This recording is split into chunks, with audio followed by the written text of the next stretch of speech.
Good morning, dear students. Myself, Pritam Singh, Assistant Professor, Government College Karoli. Dear students, जो BSc third year का अपना topic चल रहा था उसी में कंटिन्यू आज अपन पढ़ेंगे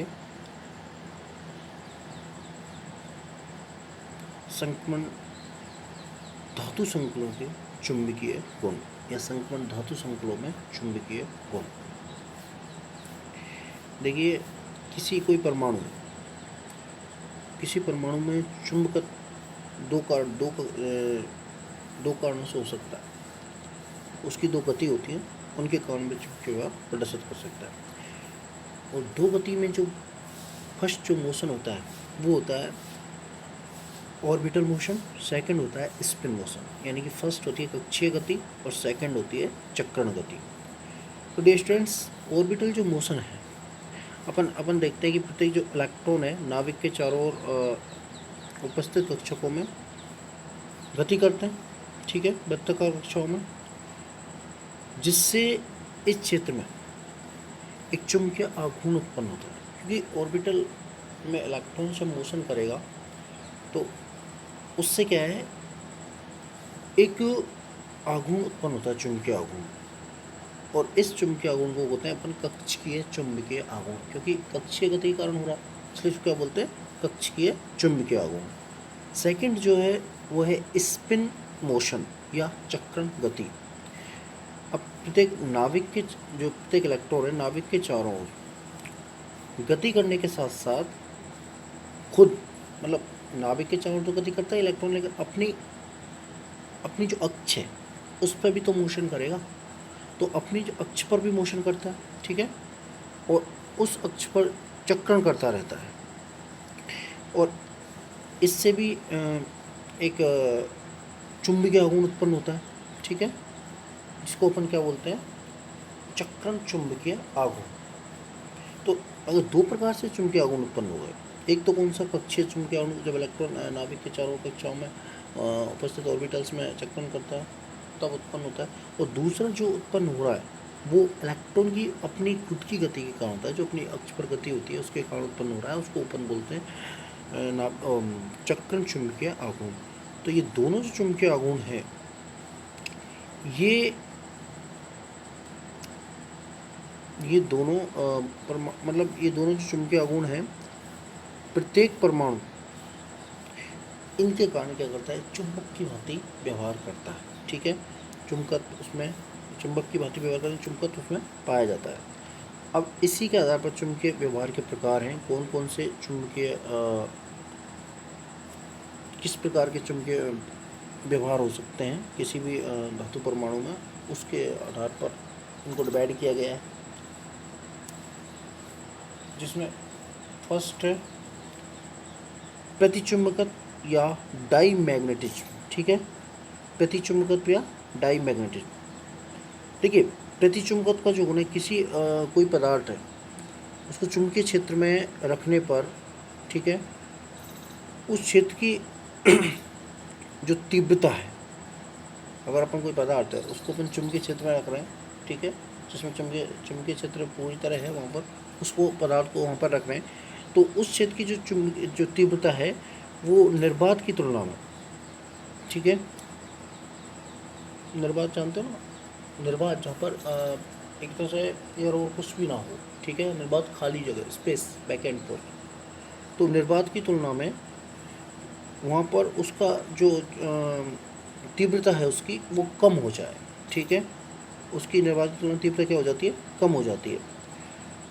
तो ऐसा पदार्थ प्रतिचुंबकीय पदार्थ कहलाता है, क्योंकि अपन वही पदार्थ शो कर रहा है ना, उस पदार्थ को अपन रख रहे हैं, तो वही पदार्थ जिसकी तो उसी की तो तीव्रता कम हो रही है निर्वात की तुलना में, तो वो पदार्थ क्या कराएगा, प्रतिचुंबकीय पदार्थ। और ये जो गुण होता है उस पदार्थ का वो कहलाता है डायमैग्नेटिज्म या प्रतिचुंबकत्व, ठीक है। ऐसे पदार्थ, देखो, ऐसे पदार्थ से चुंबकीय जो परिधियाँ हैं, ठीक है,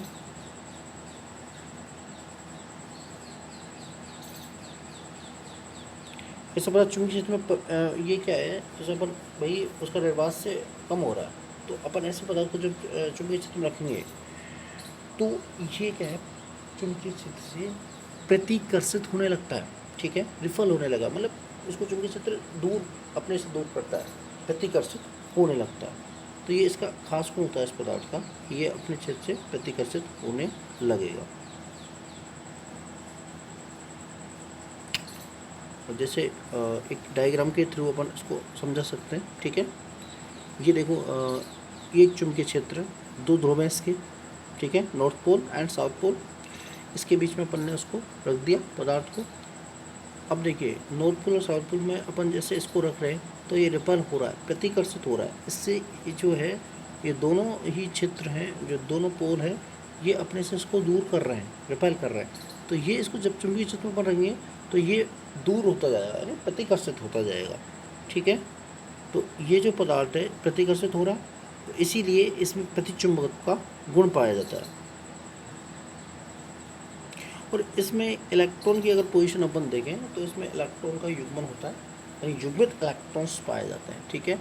युग्मित इलेक्ट्रॉन होने की वजह से ये प्रतिकर्षित होता रहता है।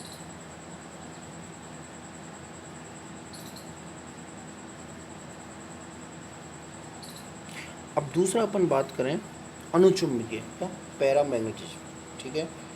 अनुचुंबकीय गुण, अनुचुंबकीय व्यवहार या पैरामैग्नेटिज्म। तो ये जस्ट इसके अपोजिट होता है प्रतिचुंबक के। तो वे पदार्थ जो चुंबकीय क्षेत्र में रखने पर चुंबकीय बल रेखाओं को अपनी ओर क्या करेंगे, आकर्षित करेंगे। यार सिंपल सी बात है, चुंबकीय क्षेत्र को रखने पर चुंबकीय बल रेखाओं को अपनी ओर आकर्षित करते हैं, ऐसे पदार्थ अनुचुंबकीय पदार्थ कहलाते हैं तथा उनका जो गुण है वो कहलाता है अनुचुंबकत्व या पैरामैग्नेटिज्म। अतः ऐसे पदार्थ को अपन ऐसे पदार्थ के एक छड़ को यदि अपन मुक्त अवस्था में रखें, ठीक है, चुंबकीय बल ध्रुवों के बीच में रखें, लटका दिया जाए या अपन रखें, तो वह इससे मतलब दोनों ध्रुवों के बीच में व्यवस्थित होने का प्रयास करता है, मतलब आकर्षित होगा वो, ठीक है। वो क्या होगा, आकर्षित होगा। तो दोनों ध्रुवों के बीच में वो आकर्षित होने का प्रयास करेगा, ठीक है। जैसे अपन देखिए, ये जो फर्स्ट जो डायग्राम है इसमें अपन ने ये पोल दिखाया गया है, जैसे चुंबकीय बल रेखाओं का आकर्षण, और सेकंड में जो चुंबकीय क्षेत्र है उसमें ये अपने आप को व्यवस्थित करने का प्रयास कर रहा है। तो वे पदार्थ जिनमें एग्निक इलेक्ट्रॉन, अनपेड इलेक्ट्रॉन पाए जाते हैं ना, वो सारे के सारे उसमें अनुचुंबकीय गुण भी होते हैं। उनमें सभी में अनुचुंबकीय गुण पाया जाता है जिनमें एग्निक इलेक्ट्रॉन पाए जाते हैं, ठीक है। तो आज के लिए इतना ही। अपन ने पढ़ा कि प्रतिचुंबकत्व क्या होता है, अनुचुंबकत्व क्या होता है, और ये किस कारण से होता है, और कौन से जो मोशन हैं संपूर्ण धातुओं में जो इसके जिम्मेदार होते हैं या रेस्पॉन्सिबल होते हैं। नेक्स्ट टॉपिक अपन कल पढ़ेंगे। Thank you so much.